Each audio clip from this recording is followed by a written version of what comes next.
Donc je viens de quitter le hameau de Vaqueria, qui est le point de départ de ce trek. Et je sais plus trop combien j'ai de kilomètres, c'est une petite journée, parce qu'il y a eu 5 heures de route là avant pour arriver au début. Du coup, petite journée, et je vais aller trouver le camping de Paria. Voilà.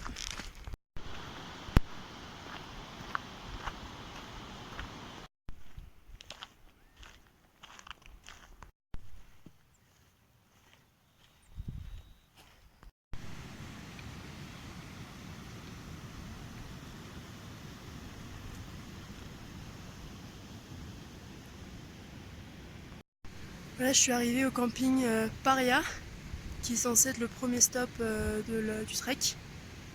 Mais il est 15 h et vu qu'il y a pas mal de tours derrière moi, je vais pousser au prochain camping qui est pas très loin, qui est à 3 km pour être tranquille et pour prendre un peu de l'avance demain, pas être dans la foule. Voilà, en tout cas c'est très beau ici. Je sens que je fatigue là. Il me reste 800 mètres. J'ai du mal. Mais je pense que j'ai bien fait quand même d'aller au camping suivant. Parce que les tours qui sont derrière moi passent leur première nuit au camping Paria.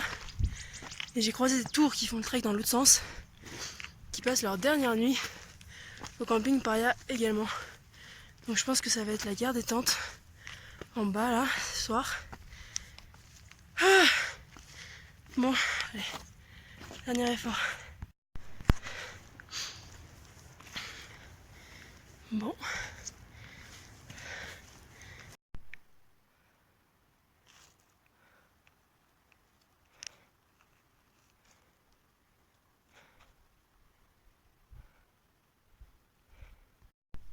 Voilà, donc je suis bien arrivée au camping, qui n'est pas vraiment un camping en fait, c'est un espace libre.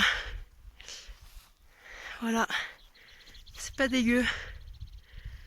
Je profitais des derniers rayons du soleil. Il est 4h30 et il est déjà en train de partir de l'autre côté de la montagne. Et ensuite, je vais faire des petites nouilles instantanées. Miam miam. Bon, c'est plutôt l'heure du goûter, c'est vrai. Mais vu que le soleil se couche super tôt ici, et que du coup à 18 h il fait nuit, même avant je pense d'ailleurs ici, je serai dans mon lit sous mon sac de couchage à 18 h, prête à dormir. Donc en fait 17 h sera l'heure du dîner. Deuxième jour, la nuit a été très froide, il a plu, il a même neigé là-haut. Il y a un peu de nuages pour l'instant, mais je pense que ça va se lever. Je plie la tente et je me mets en route.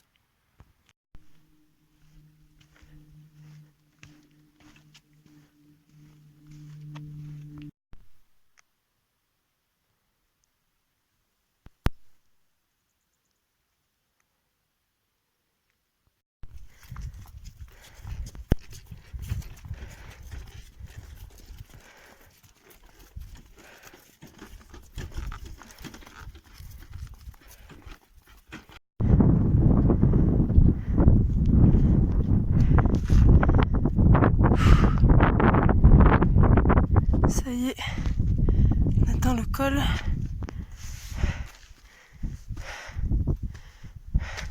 De Punta, oula, de Punta Union.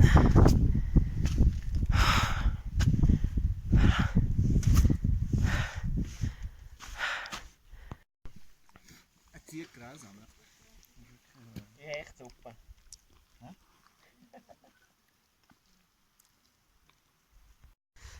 Alors là, je viens de passer le point culminant de la rando, Punta Union, qui se trouve à 4750 mètres d'altitude. Et j'ai une belle vue. J'ai une belle vue de l'autre côté.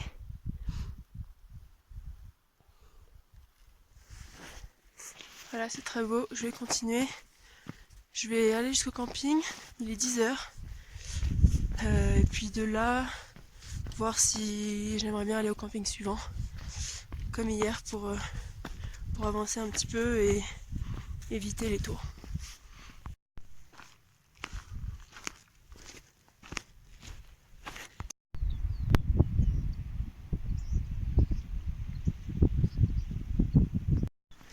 Voilà, j'arrive au camping de Taulipampa, qui est censé être le camping de la deuxième nuit.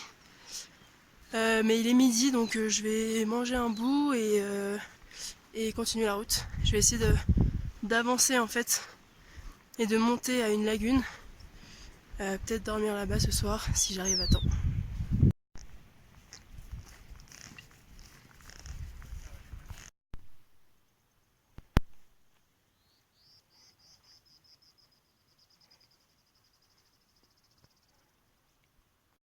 Voilà, je suis en route pour la Laguna Airoecocha. Je viens de croiser un guide qui m'a dit que c'était à 40 minutes. Donc il y a un premier camping à 20 minutes et ensuite la Laguna qui est 20 minutes plus loin. Et en fait ce soir je vais essayer de dormir à la Laguna. Je vous montre ça tout à l'heure. Ah, il fait pas toujours beau hein. Donc je suis bien arrivée à la lagune, avec le glacier là-bas, qui est dans le brouillard là-haut. Je suis entourée de montagnes. Et ça, ce sera le spot de cette nuit. Voilà, c'est pas mal non plus. Et alors c'est fou parce qu'on entend le glacier craquer.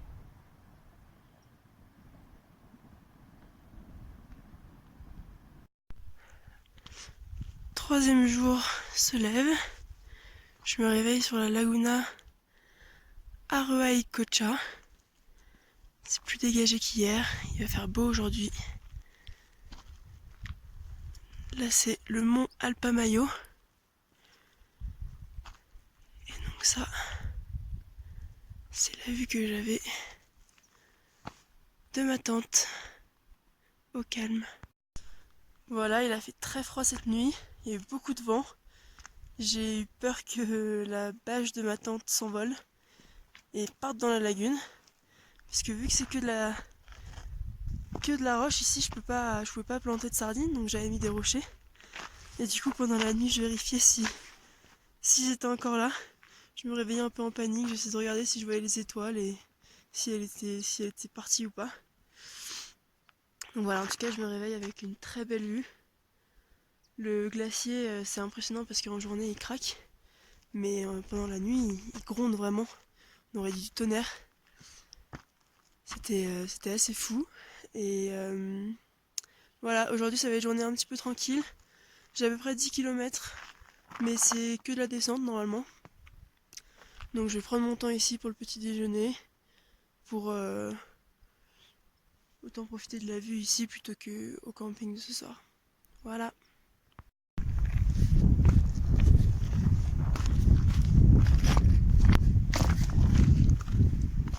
Donc ça y est, j'ai quitté ma lagune et je prends la route en direction du dernier camping.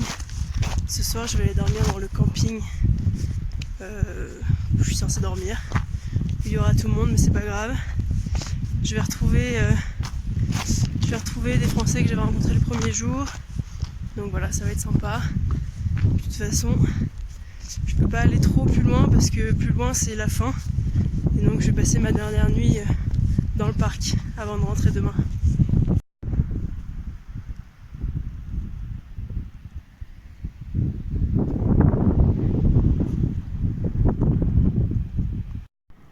En 2016, ici, il y a eu une énorme avalanche qui a ravagé toute la vallée.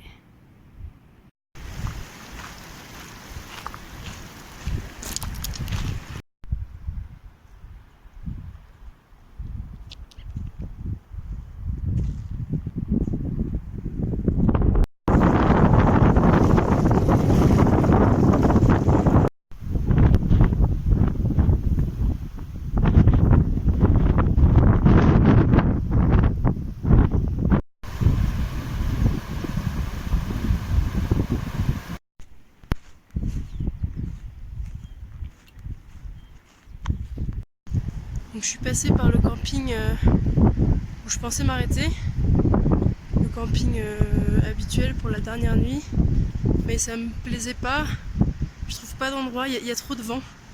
Donc je continue de marcher jusqu'à ce que je trouve un petit endroit au calme, parce que c'est une vallée et s'il y a du vent comme ça toute la nuit, je vais avoir très très froid. Donc je pars en quête d'un nouveau lieu.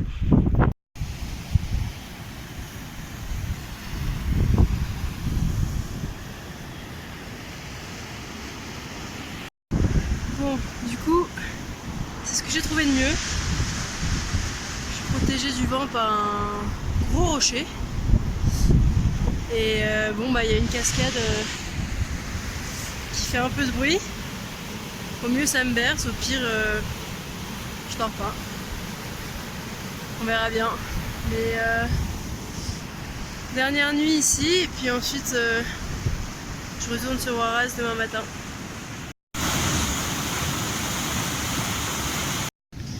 Voilà, dernier réveil, 4e jour de ce trek. Il fait encore nuit, il fait encore un peu nuit. Je me fais un café, un petit déjeuner et je remballe. Je vais rejoindre la ville de Cachapampa, d'où je prendrai un petit bus pour me ramener à Huaraz. Voilà, il a fait très très froid cette nuit. Je pense que j'ai hâte de retrouver mon lit chaud.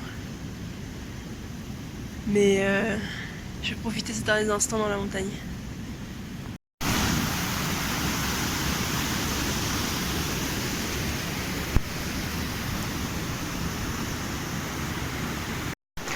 Voilà, je me mets une dernière fois en route. Il me reste 8 petits kilomètres avant de terminer ce trek. Donc voilà, 8 derniers kilomètres dans la montagne.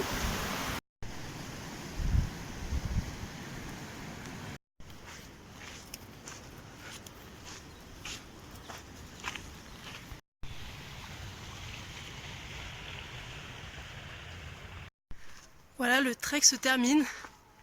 Je viens de passer le dernier poste de contrôle. La fin était pas très agréable parce que c'était du sable et des cailloux en descente. Du coup ça glissait pas mal. Mais il n'empêche que c'était super. J'ai vu de très très beaux paysages. Ça m'a fait beaucoup de bien de marcher ici et d'être immergé pendant 3 bonnes journées dans cette belle cordillère. Donc voilà, si vous passez dans le coin, je recommande grandement.